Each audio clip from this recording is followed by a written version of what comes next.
disampaikan oleh Pak Wiwi Martayadi. Baik, pada kesempatan kali ini saya akan sedikit membahas sesuatu tentang pendidikan. Pendidikan adalah pembelajaran, pengetahuan, keterampilan, dan kebiasaan sekelompok orang yang diturunkan dari satu generasi ke generasi berikutnya melalui pelajaran, pelatihan, atau penelitian. Secara umum, pendidikan adalah untuk mencerdaskan dan mengembangkan potensi di dalam diri para peserta didik. Dengan itu, setiap anak bisa memiliki ilmu pengetahuan, kreativitas, sehat jasmani dan rohani, kepribadian yang baik, dan menjadi anggota masyarakat yang bertanggung jawab.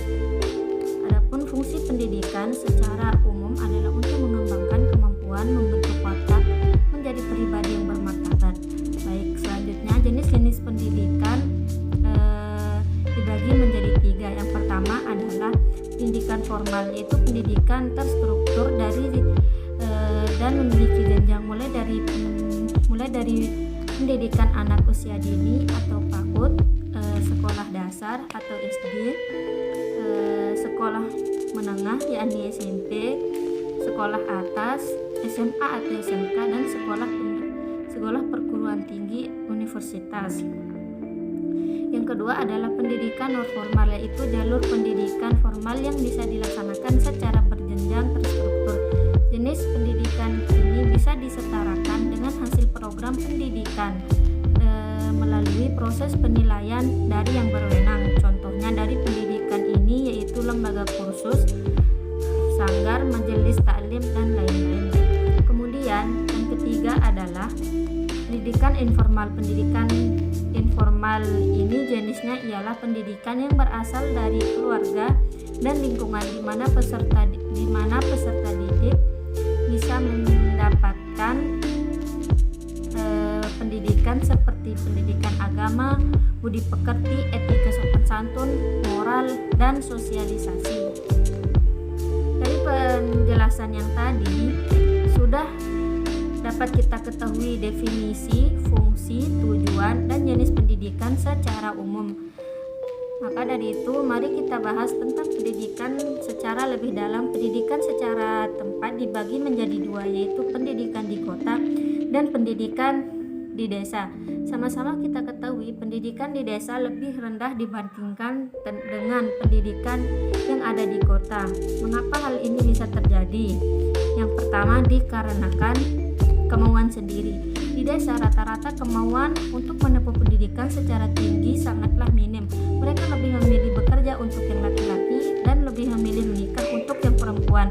Padahal tanpa mereka tidak memikirkan betapa pentingnya pendidikan untuk kehidupan mereka ke depannya.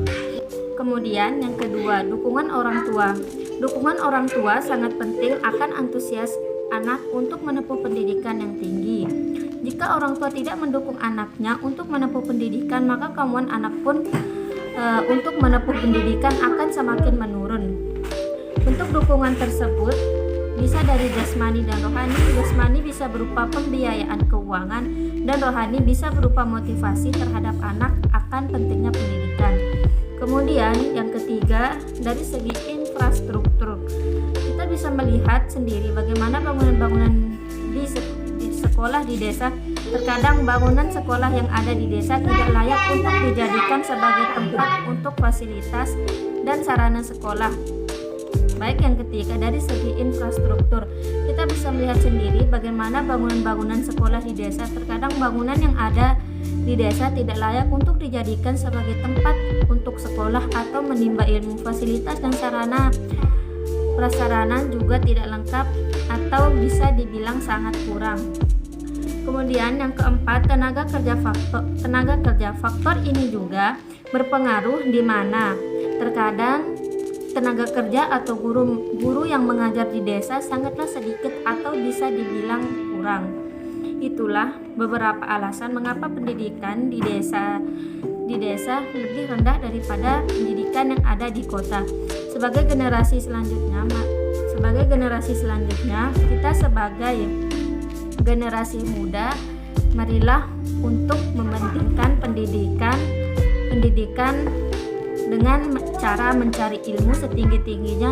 Dan untuk pemerintah perbaikilah sarana dan prasarana infrastruktur di desa yang belum dikatakan layak untuk dijadikan sebagai tempat untuk mencari ilmu agar anak-anak yang ada di desa antusias lagi untuk mengenyam yang namanya ilmu pendidikan. Baik, yang selanjutnya yakni kebijakan tentang bagaimana cara mengatasi permasalahan yang ada di desa. Yakni yang pertama, memperkerjakan guru yang profesional dan bertanggung jawab, mengadakan pelatihan untuk para guru agar dapat mengajar secara lebih baik. Kemudian yang ketiga, mendirikan sekolah-sekolah di setiap pelosok desa agar anak-anak yang berada di pelosok desa yang jauh dari sekolah mereka sebelumnya, ketika ada sekolah yang dekat dari rumah mereka, mereka tidak mengalami kesulitan tersebut, seperti agar tidak telat datang ke sekolah dan yang lain-lain. Kemudian yang keempat, mengusahakan agar anak-anak yang ada di desa tersebut bersekolah dengan cara memberikan motivasi secara baik dan terus-menerus. Baik, yang selanjutnya yakni kebijakan tentang bagaimana cara mengatasi permasalahan yang ada di desa. Yakni yang pertama, memperkerjakan guru yang profesional dan bertanggung jawab, mengadakan pelatihan untuk para guru agar dapat mengajar secara lebih baik. Kemudian yang ketiga, mendirikan sekolah-sekolah di setiap pelosok desa agar anak-anak yang berada di pelosok desa yang jauh dari sekolah mereka sebelumnya, ketika ada sekolah yang dekat dari rumah mereka, mereka tidak mengalami kesulitan tersebut, seperti agar tidak telat datang ke sekolah dan yang lain-lain. Kemudian yang keempat, mengusahakan agar anak-anak yang ada di desa bersekolah dengan cara memberikan motivasi secara baik dan terus-menerus. Mungkin hanya itu saja yang bisa saya sampaikan, kurang dan lebihnya saya mohon maaf. Wabillahi taufiq wal hidayah. Wassalamualaikum warahmatullahi wabarakatuh. Sebelumnya saya minta maaf untuk Pak Uwi karena saya tidak melakukan wawancara dikarenakan dari 1 minggu yang lalu saya dalam keadaan kurang sehat. Sekian dan terima kasih, mohon permaklumannya.